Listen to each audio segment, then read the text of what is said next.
Olá pessoal, tudo bem com vocês? Espero que sim.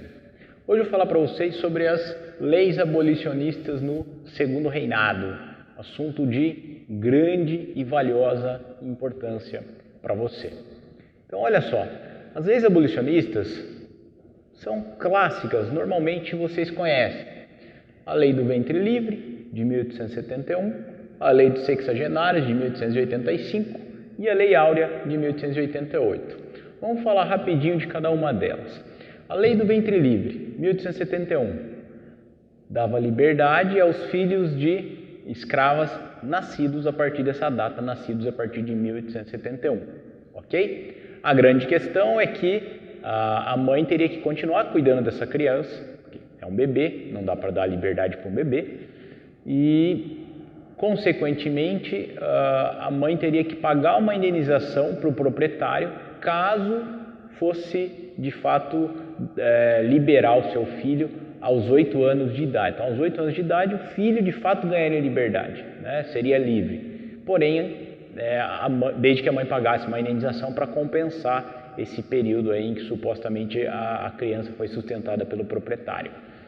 Muitas mães ou não tinham dinheiro ou não queriam libertar, né, dar liberdade para o filho com apenas 8 anos. Então era comum esse jovem, essa criança, trabalhar até os 18 anos de idade, até a sua maioridade.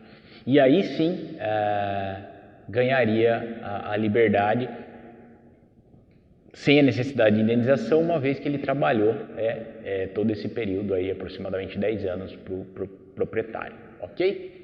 A Lei dos Sexagenários, bastante simples, ela dava liberdade aos escravos que atingissem 65 anos de idade. São 65 anos para ganhar a liberdade. Importante destacar que poucos eram os escravos que chegavam a essa idade. Normalmente eles morriam antes, e se chegasse a essa idade, normalmente estavam já com algum problema de saúde. De alguma forma, essa lei até beneficiava os proprietários de escravos que não precisavam arcar aí com o custo de sustentar um escravo doente, já não produtivo. Finalmente, em 1888, vem a Lei Áurea, que de fato vai abolir a escravidão, né? Assinada pela princesa Isabel, como todos conhecem. A grande questão existe uma impressão de que essas leis simplesmente vieram de cima para baixo. O governo brasileiro olhou e falou: não, vamos acabar gradualmente com a escravidão, vamos minimizar os problemas dos escravos, e decretou essas leis. Na verdade, essas leis são fruto de um processo que a gente vai acompanhar aqui do lado, que é o movimento abolicionista. Então, não foi o Estado simplesmente de cima para baixo dando ordem. Existia uma pressão social muito grande para que o Estado adotasse algumas medidas. Então, você tem aqui 4 tópicos para tentar resumir aí o movimento abolicionista para vocês. Explode na segunda metade do século XIX o movimento dos caifazes. Esse movimento é um movimento extremamente organizado que invadia senzalas, invadia fazendas e libertava escravos. Mas não simplesmente libertava. Esses escravos iam para determinados acampamentos, espécies de quilombos, onde eles teriam como se organizar de forma produtiva e como se estruturar. Então é um movimento que procurava libertar e dar uma estrutura mínima de sobrevivência para o escravo que fugiu. Nessa mesma época vai atuar um advogado chamado Luiz Gama, que vai conseguir libertar centenas de escravos a partir de uma lei decretada em 1831, durante o período regencial, que dizia que qualquer escravo desembarcado no Brasil seria livre, deveria ser libertado. Essa lei foi criada em 31, não foi cumprida. No entanto, ela nunca foi revogada. Então, entrando na justiça e apenas pedindo para a lei ser cumprida, o Luiz Gama conseguiu libertar centenas de escravos.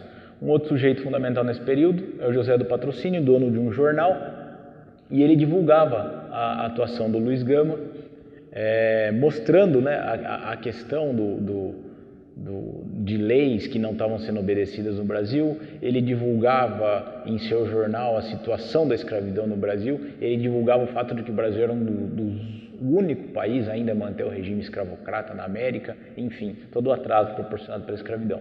E o Castro Alves, com várias de suas obras criticando a escravidão, uma delas o Navio Negreiro, que se tornou bastante famosa, né, em função aí da denúncia dos maus tratos sofridos pelos escravos. Então toda essa situação de pressão proporcionada pelo movimento abolicionista leva o governo brasileiro a gradualmente promover a libertação dos escravos, ok? É importante destacar que eles foram simplesmente libertados sem que houvesse qualquer projeto de inserção deles na sociedade como trabalhadores, enfim, com acesso à educação e direito a voto, enfim, a base que um cidadão precisa para poder viver em sociedade, ok? O que vai perpetuar uma situação de exclusão por um longo período. Eu vou ficando por aqui, um grande abraço.